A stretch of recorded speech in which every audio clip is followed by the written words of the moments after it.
नमस्कार प्यारे विद्यार्थियों। जैसा कि आप सभी लोग जानते हैं कि युवाओं ने आज एक बहुत बड़ी मुहिम केंद्र सरकार के खिलाफ चलाई थी कि भाई मोदी रोजगार दो। और अधिकतर स्टूडेंट्स ने ट्वीट किया था जो कि एसएससी की भर्ती से नाराज थे। तो उसका एक बहुत बड़ा असर आज देखने को मिला है। यूपी भर्ती बोर्ड ने सब इंस्पेक्टर्स की भर्ती के लिए एक नोटिफिकेशन जारी किया है। उत्तर प्रदेश भर्ती बोर्ड ने उप निरीक्षक नागरिक पुलिस और पुरुषों के लिए प्लाटून कमांडर पीएसी और फायरमैन के पदों के लिए एक नोटिफिकेशन जारी किया है। चलो देखते हैं इसके बारे में। सबसे पहले तो हमें यह देखना है कि जो सिविल पुलिस में, थोड़ा मैं बड़ा कर देता हूं, सही दिखाई दे रहा है? सिविल पुलिस में जो टोटल पद निकले हैं, सिविल पुलिस में जो टोटल पद हैं उनकी संख्या है 9027। सिविल पुलिस में जो टोटल पद निकले हैं उनकी संख्या है 9027, जिनमें जर्नल के लिए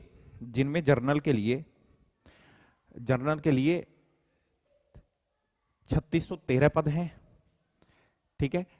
ईडब्ल्यूएस यानी कि सामान्य वर्ग के वे कमजोर लोग जिनकी आर्थिक स्थिति बहुत कम है, या बोल सकते हैं कि प्रत्येक राज्य के लिए अलग अलग है कि 8 लाख से कम है, एनुअली 8 लाख से कम है, उनके 902 पद हैं। ओबीसी के हैं 2437 पद, एससी के हैं 1895 पद और एसटी के हैं 180 पद। तो टोटल सिविल पुलिस में सब इंस्पेक्टर के लिए 9027 पद हैं। ठीक है। उसके बाद में जो एक्समैन होते हैं, भूतपूर्व सैनिक, उनके लिए 5% का आरक्षण है। तो टोटल पदों की संख्या है 451। महिलाओं के लिए 20% का आरक्षण रखा गया है। महिलाओं के लिए 20% का रिजर्वेशन है। तो पदों की संख्या हो गई 1805। और स्वतंत्रता संग्राम सेनानी के जो आश्रित होते हैं, ठीक है, जैसे कि कोई एक्समैन एक्सपायर हो गया तो जो उस पर निर्भर है उनके लिए पदों की संख्या है 2%। उनके लिए पदों की संख्या है 2%। तो 180 वैकेंसी है। ठीक है। तो उसके बाद में प्लाटून कमांडर यानी कि पीएसी में जो प्लाटून कमांडर होते हैं उनके कुल पदों की संख्या 484 है। कुल पद कितने हैं? कुल पदों की संख्या है 484, जिसमें जनरल के लिए यानी कि सामान्य के लिए 194 पद हैं। प्लाटून कमांडर में जनरल के लिए 194 पद हैं, जनरल के लिए, ठीक है, यानी कि सामान्य के लिए। ईडब्ल्यूएस यानी कि जो इकोनॉमिकली वीक है उनके लिए 10% यानी कि 48 पद हैं। ओबीसी के लिए 131 पद, एससी के लिए हैं 101 और अनुसूचित जनजाति यानी कि एसटी, शेड्यूल ट्राइब के लिए है टोटल 10% नहीं, टोटल 10 पद हैं। ठीक है। टोटल कितने पद हैं जी? 10। उसके बाद में भूतपूर्व सैनिक के लिए यहां भी 5% का आरक्षण है, यानी कि टोटल भूतपूर्व सैनिक के लिए जो एक्समैन है उनके लिए 24 पद हैं। स्वतंत्रता संग्राम सेनानी के जो आश्रित हैं, जो उन पे डिपेंडेंट थे, उनके लिए 2% आरक्षण है, यानी कि कितने पद हैं? 10। उसके बाद में आता है फायरमैन। जो फायरमैन में ऑफिसर्स होते हैं, उनके लिए जनरल में कुल पदों की संख्या कितनी है? 10। फायरमैन में जनरल के लिए 10 पद हैं। ईडब्ल्यूएस जो इकोनॉमिकली कमजोर हैं, देखो ये जो ईडब्ल्यूएस है इसमें ना तो ओबीसी होएगा, ना एससी होएगा, ना एसटी होएगा। ये केवल पीछे उत्तर प्रदेश सरकार ने एक आरक्षण बनाया था, ये केवल सामान्य वर्ग के लोगों के लिए होता है। ठीक है। तो ये 10% आरक्षण है। ये वे लोग हैं, जनरल से ही ये वे लोग हैं जो मतलब कि गरीब हैं, ठीक है, जो साल में 8 लाख से कम कमाते हैं।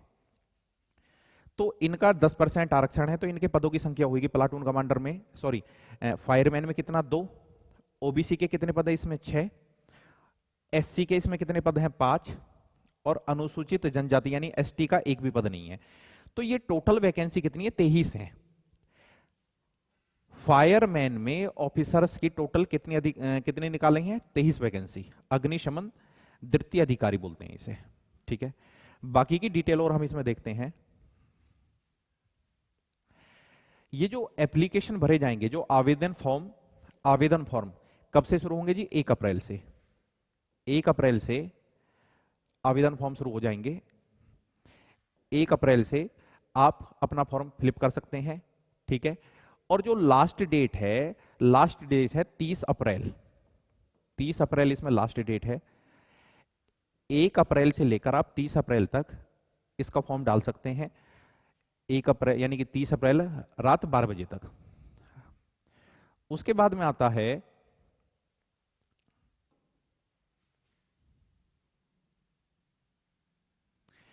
अब हमें क्या चाहिए भाई, जैसे कि सब इंस्पेक्टर्स में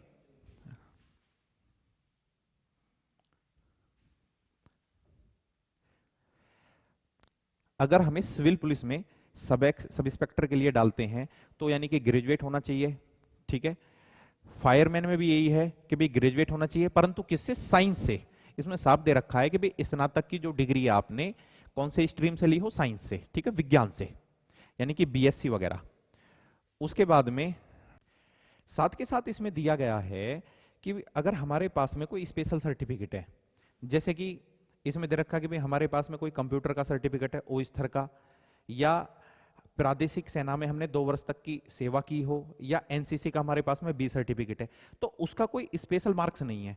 परंतु अगर 2 बंदे एक साथ हैं यानी कि उनके मार्क्स बराबर हैं तो वरीयता उसको दी जाएगी, यानी कि जिसके पास में सर्टिफिकेट है। अब बात उम्र की कर लेते हैं। एज का क्या है इसमें कि आप तब अप्लाई कर पाओगे कि 1 जुलाई 2021 को आपकी उम्र 21 साल हो। 1 जुलाई 2021 को 1 जुलाई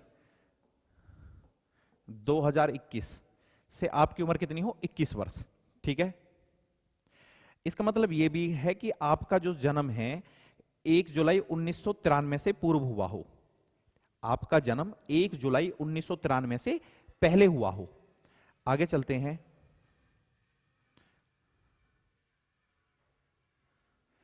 उसके बाद में आता है भाई अपना ऑनलाइन लिखित परीक्षा की तरफ आ जाते हैं। जो लिखित परीक्षा है पिछली बार की तरह 400 अंकों की होगी, जिसमें सामान्य हिंदी के 100 अंक हैं, मूल विधि, संविधान और सामान्य ज्ञान के 100 अंक हैं, ठीक है। हिंदी के 100 अंक हैं, मूल विधि, संविधान और सामान्य ज्ञान के 100 अंक हैं, ठीक है। गणित यानी कि संख्यात्मक एवं मानसिक योग्यता के भी 100 अंक हैं, और रीजनिंग, मानसिक अभिरुचि परीक्षा, बुद्धिलब्धि परीक्षा और तार्किक परीक्षा के भी 100 अंक हैं, ठीक है।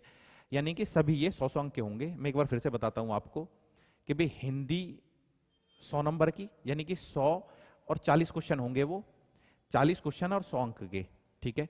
उसके बाद में 40 क्वेश्चन होंगे मूल विधि के, मूल विधि, संविधान और सामान्य ज्ञान के, उसके भी 100 अंक होंगे।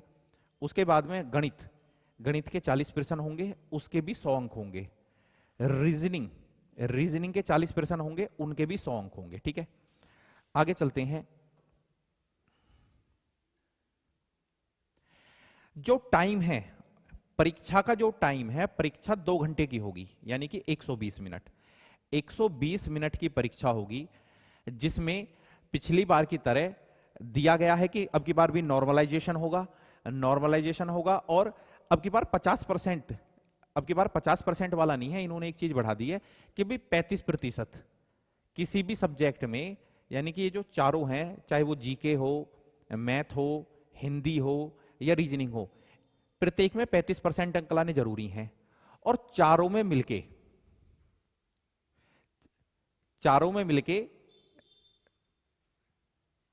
इसमें दिया है, हाँ, अगर चारों में मिलके आपके 50% से अधिक अंक हैं तो तभी आप क्वालिफाई कर पाओगे। एक बात और है, अब की बार नेगेटिव मार्किंग इसमें है नहीं, नेगेटिव मार्किंग का कोई नहीं दिया है इसमें। अब आ जाते हैं कि भाई फिजिकल। सबसे पहले तो जो हाइट है, इसमें मैं मेल की बात कर रहा हूं, मेल के लिए हाइट है 168।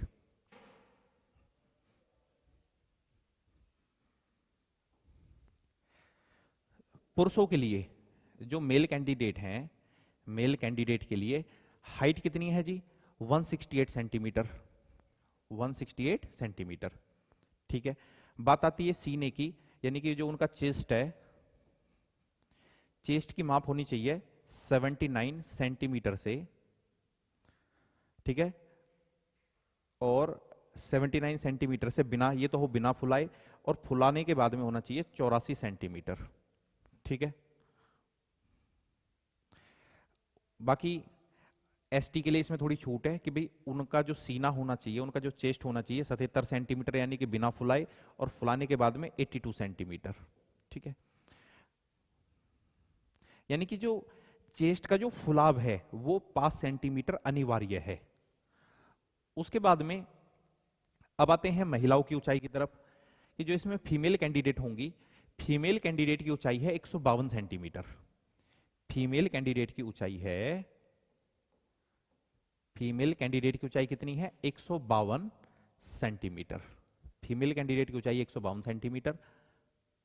और जो महिलाएं एसटी की हैं, ठीक है, एसटी, ठीक है, एसटी की जो महिलाएं हैं उनकी ऊंचाई कितनी है जी? 147 सेंटीमीटर।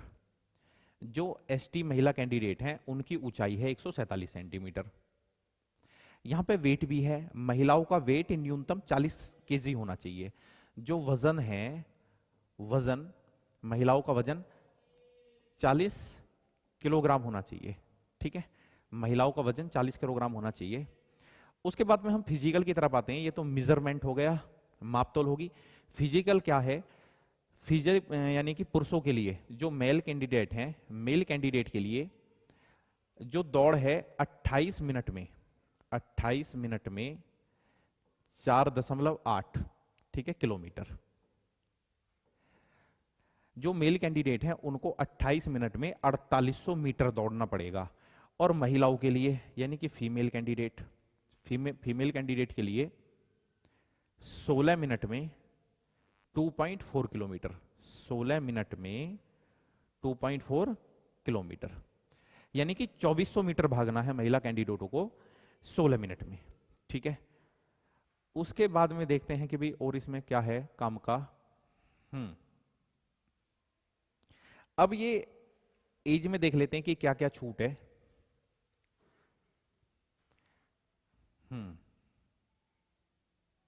यानी कि जो एससी कैंडिडेट हैं उनको उम्र में 5 वर्ष की छूट है, एससी कैंडिडेटों को। एसटी कैंडिडेटों को भी उम्र में 5 वर्ष की छूट है। ओबीसी में जो कैंडिडेट हैं, पिछड़े वर्ग में जो कैंडिडेट हैं, उनको भी उम्र में 5 वर्ष की छूट है। तो इसका मतलब ये है एससी, एसटी तथा ओबीसी, ओबीसी के जो कैंडिडेट हैं उनको उम्र में कितने की छूट मिलेगी जी? 5 वर्ष की, ठीक है। ईडब्ल्यूएस में कोई स्पेशल छूट नहीं दिया हुआ इसमें।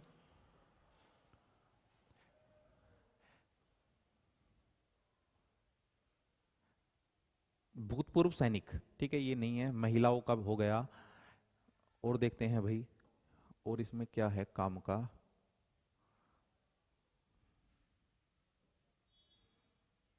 एक देखो ये पॉइंट बड़ा जबरदस्त है, बच्चे शुरू में इसको इग्नोर करते हैं और बाद में ये परेशानी होती है, ठीक है। ये जो फोटो वाला होता है उसमें साफ दिया हुआ है कि जो कैंडिडेट है रंगीन फोटो और हस्ताक्षर आवेदन में उल्लिखित निर्धारित आकार में ही स्कैन करें।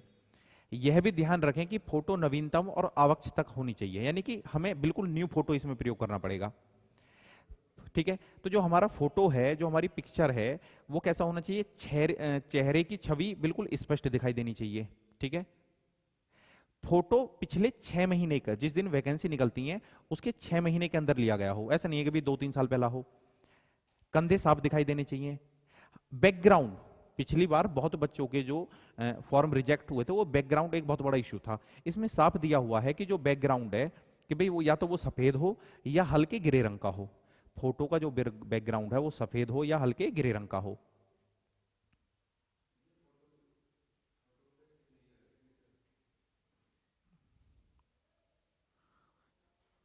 ठीक है, जो आप फोटो खिंचवा रहे हो तो आपकी नजर कैमरे की तरफ हो।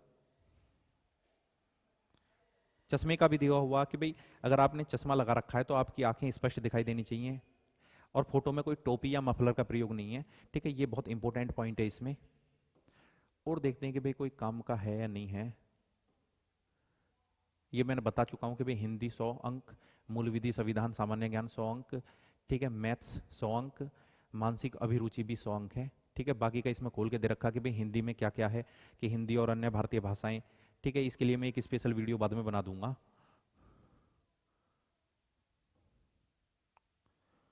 तो ठीक है, इतना ही है ये दोस्तों। तो यानी कि अब एक ये बहुत अच्छा चांस हमें मिला है, इतनी वैकेंसी उत्तर प्रदेश सरकार ने सब इंस्पेक्टर के लिए कभी नहीं निकाली। ये एक बहुत बड़ी वैकेंसी है, पिछली वैकेंसी एक बहुत ज़्यादा छोटी थी। तो आप घर पे मेहनत करें। ठीक है, 2020 तो सभी लोगों का बेकार गया था, कोरोना काल था, अधिकांश लोग उस टाइम पे बेरोजगार हुए थे। तो अब आपको तैयारी करनी है। तो जय हिंद, अगली वीडियो में बहुत जल्दी आपके लिए जारी करूंगा। बाय।